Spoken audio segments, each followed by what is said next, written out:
नमस्कार मैत्रिणींनो, कशा आहात सर्वजणी? मजेत ना? मी पण मजेत. तर मी आज इथे संडेचं रुटीन शेअर करत आहे. पण मी रुटीन शेअर करता करता आज मी तुम्हाला काहीतरी महत्त्वाचं सांगणार आहे. मला बऱ्याच जणी माझ्या मैत्रिणी भेटतात आणि मला बोलतात की आपण कमवत नाही, तर आपण एवढे पैसे कसे खर्च करायचे, किंवा कोणाला फार हे वाटतं की मी काहीच जॉब नाही करू शकत. बऱ्याचशा कारणामुळे आपण घरीच असतो, तर त्या स्वतःलाच खूप दोष देत राहतात की मी काहीच नाही करू शकत, मी असंच नाही करत, मी तसं नाही करत. म्हणजे असं काहीतरी त्यांचं मनाला त्या स्वतःच्या खात असतात. तर मला आज त्या सर्वांसाठी एक मेसेज द्यायचा आहे. तर मी आज त्या मेसेजसाठीच तुमच्यासाठी एक खास उदाहरण सांगणार आहे की आपण किती महत्त्वाचं आहे हे तुम्हाला यातून कळेल. तर एक होती नुरा एका सुशिक्षित स्त्री होती, पण लग्नानंतर संसाराच्या जबाबदाऱ्यामुळे तिला तिची नोकरी सोडावी लागली. गेल्या 15 वर्ष ती फक्त घर, मुले आणि सासू सासऱ्यांची सेवा यात गुंतली होती. तिच्या मैत्रिणी मोठ्या पदावर काम करत होत्या, परदेशात फिरत होत्या. त्यांचे सोशल मीडिया फोटो पाहून नुराला स्वतःचा प्रचंड द्वेष वाटू लागला. तिला वाटायचे, मी शिकून काय मिळवलं? दिवसभर फक्त धुणी भांडी आणि स्वयंपाक. माझं आयुष्य म्हणजे फक्त एक कॅलेंडर आहे ज्याची पाने रोज उलटली जातात, पण काहीच बदलत नाही. मी स्वतःसाठी काहीच करू शकले नाही. ती आरशात बघून स्वतःला कोसायचे, तू किती थकलेली आणि निरुपयोगी दिसतेस. एके दिवशी नुराला जोराचा ताप आला आणि डॉक्टरांनी तिला सक्तीची 3 दिवसाची विश्रांती दिली.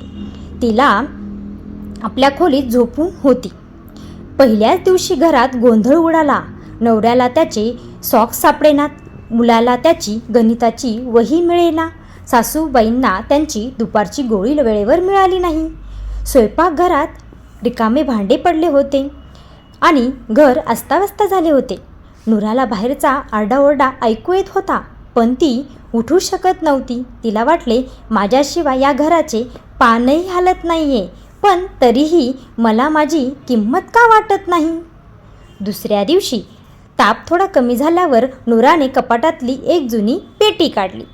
त्यात तिला तिच्या आईची एक जुनी डायरी सापडली. तिची आईसुद्धा एक गृहिणीच होती. नुराने कुतूहलाने ती डायरी वाचायला सुरुवात केली.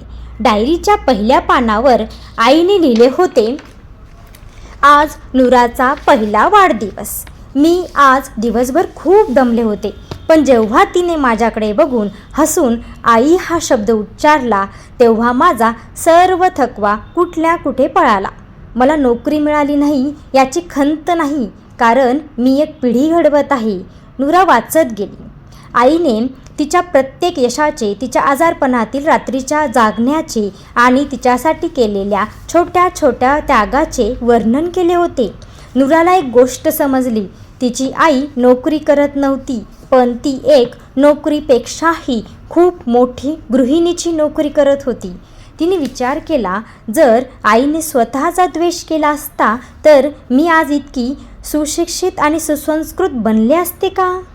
तिला जाणवले की गृहिणी म्हणून ती जे करते ते काम नाही, तर ते निर्मिती आहे. ती फक्त जेवण बनवत नाही, तर ती कुटुंबाचे आरोग्य जपते.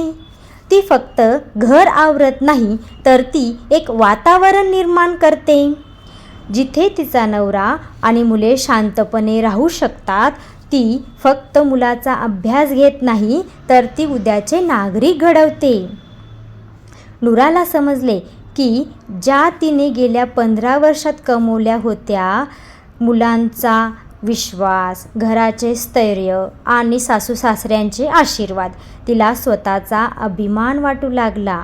तिचे मूल्य तिच्या पगारावर नाही, तर तिच्या असण्यावर आहे.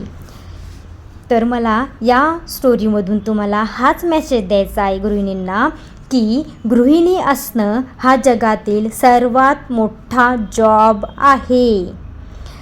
आपण या घराचा इंजिन आहे. इंजिन दिसत नाही, पण डब्बे त्याच्यामुळेच धावतात. आणि आपण फक्त घर सांभाळत नाही, तर घर घडवतो. आणि आपल्या या त्यागांचं आपण जे त्याग करतो ते आपलं एक सामर्थ्य आहे, तर ती आपली कमजोरी नाही. तर आजपासून स्वतःचा द्वेष करणे टाळा आणि आपण किती आपल्या घरासाठी इम्पॉर्टंट आहे याच्यावर लक्ष द्या. की असं म्हणू नका की आपण आपल्या याच्यासाठी आपण काहीच करू शकलो नाही. आपण एवढं शिकलो आहे तर ते शिक्षण आपल्याला घरासाठीही खूप उपयोगी आहे. तर मला हेच सगळ्या गृहिणींना सांगायचं होतं की आपण आपल्याला कमी समजायचं नाही. तर आम्ही आता निघालो होतो एका बड्डेला, जे की माझ्या पुतण्याचा बड्डे होता आणि बड्डेमध्ये थोडेसे गेम ठेवले होते. तर हा माझा भाचा तो आऊट झाल्यानंतर तो इथं डान्स करत होता. तो थोडासा मी शॉट घेतला आहे. त्याच्यानंतर इथं माझी ही पुतणी आहे आणि तिचा एक तिथंच राहणारा एक फ्रेंड होता. त्या दोघांचाही डान्स झाला कारण की ते आऊट झाले होते आणि असेच ते गेम चालूच होते आणि छोटे छोटे मुलं मधात पण खेळतच होते. मुलांना कसं लगेच राग येतो नाही का. आणि शेवटी मात्र हे तिघं राहिले होते. तर शेवटी माझाच शिवा जिंकला आहे. आणि इथं केक आणल्यानंतर मी तो ओवाळत होते. बड्डे बॉयचा काही मूड ठीक नव्हता कारण की बड्डे म्हणल्यावर थोडंसं मूड ऑफ होतोच असं मला वाटतं. नंतर केक कट करून झाल्यावर फोटो काढायला गेलो पण तो डायनासोर तुटला केकवरचा, त्याच्यामुळे त्याचा मूड ऑफ असल्यामुळे आम्ही फोटोही काढला नाही. आणि भेटूया अशाच एका नवीन विषयासोबत माहितीसोबत. तोपर्यंत बाय बाय.